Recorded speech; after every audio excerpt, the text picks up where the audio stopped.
Assalamualaikum warahmatullahi wabarakatuh dan selamat sejahtera. So today we're going to continue our lesson still in chapter 4. We're going to subtopic 4.3. In this subtopic we are going to learn about the magnetic force. Okay, kita akan belajar tentang magnetic force. So kita akan gunakan equation ini in order for us to calculate to determine the magnetic force of a magnetic field. And then we are going also to learn how to find the direction of magnetic force. So nak tahu direction of magnetic force ini akan menggunakan cara left hand Fleming rule ataupun lebih dikenali dengan nama left hand rule, ataupun dalam kita punya syllabus, dalam kita punya lecture note lebih popular menggunakan right hand rule. Okey, ni right hand rule yang aku cakap sebelum ni. Okay, so right hand rule yang ini digunakan untuk kita determine the direction of magnetic force. Okey. So yang ni pun korang boleh tengok dekat lecture note. Lecture video explanation how do you find the how do you use the right hand rule in order to find the direction of magnetic force. And then we're going to describe the circular motion of a charge in a uniform magnetic field. So basically in a uniform magnetic field, kan, bila korang letak satu charge dekat situ, dia akan bergerak in circular motion.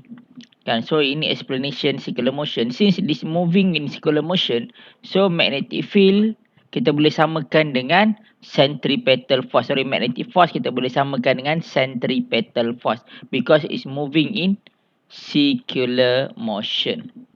Okay, semua ini kita akan cover dalam subtopik 4.3 masa kita belajar tentang magnetic force. So kita move to the first question for LO 4.3, question number 6. So the negative charge enter into a uniform magnetic field with a speed v. Explain why a charge particle move in a circular path. Okay, ni aku cakap dia circular path with constant speed when it's enter and uniform actually enter to a uniform magnetic field. Okay. So ini dia punya explanation lah, korang boleh baca dekat sini. The force by the magnetic field moving on the moving electron is always perpendicular to the direction of motion. This magnetic force provide the centripetal force for the circular motion. Okay, so baca dekat sini, since the phase is perpendicular to the motion, there is no component of the force in direction of the motion. Hence, the magnitude of the velocity is not changed. Okay, aku bagi dengan bahasa yang lebih senang lah. Okay.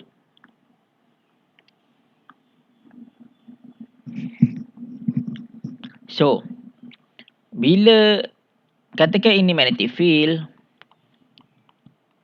okay, dan ini adalah elektron. Okay, aku buat besar sikit. Dan ini adalah elektron.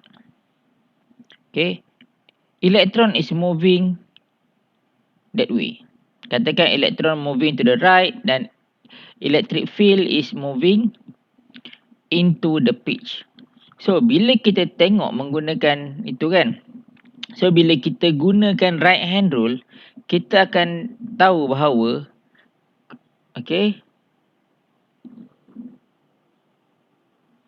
the direction of the force, okay, the direction of the force will be downward. Okay, so yang ini bila korang gunakan right hand rule, korang akan dapat tahu bahawa direction of the force yang aku tandakan menggunakan warna hijau ini will be downward. Okay, so ini korang nak tahu macam mana gunakan right hand rule ataupun left hand Fleming rule. Okay.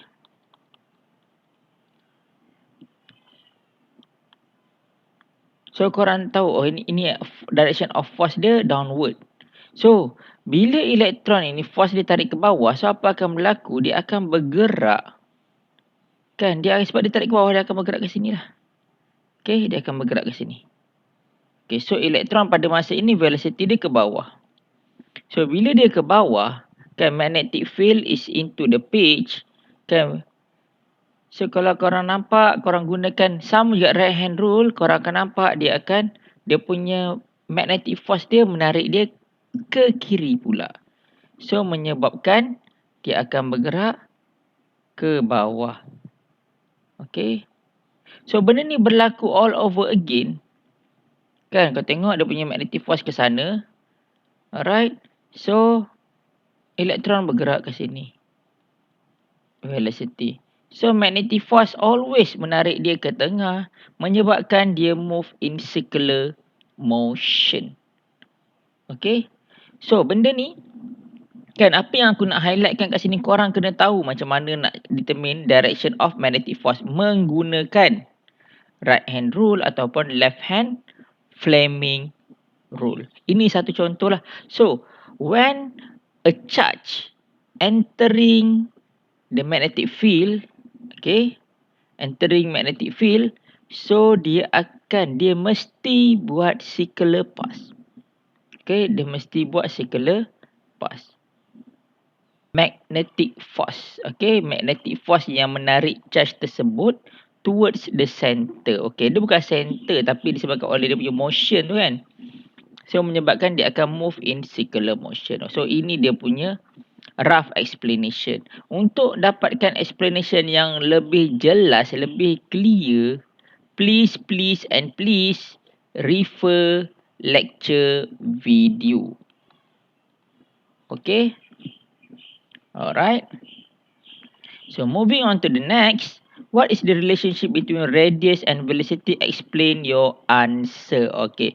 As we know, because it's moving in circular path, means the direction of the magnetic force is towards the center. Kan, kita sebelum ni kita ada belajar ada satu force yang direction dia also towards the center. Apa dia? Centripetal force.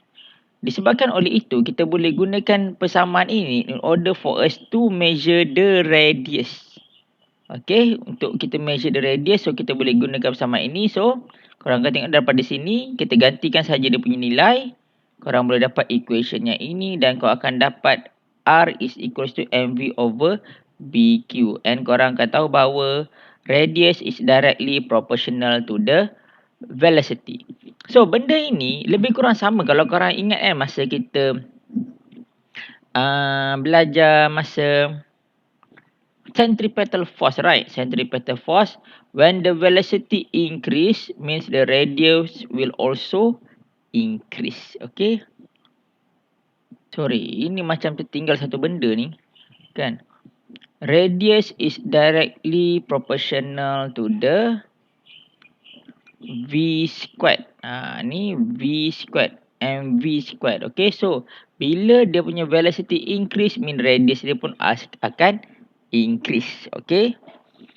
Tapi maksudnya velocity dia akan increase secara exponentially. Double kan? Bukan double. Dia adalah squared.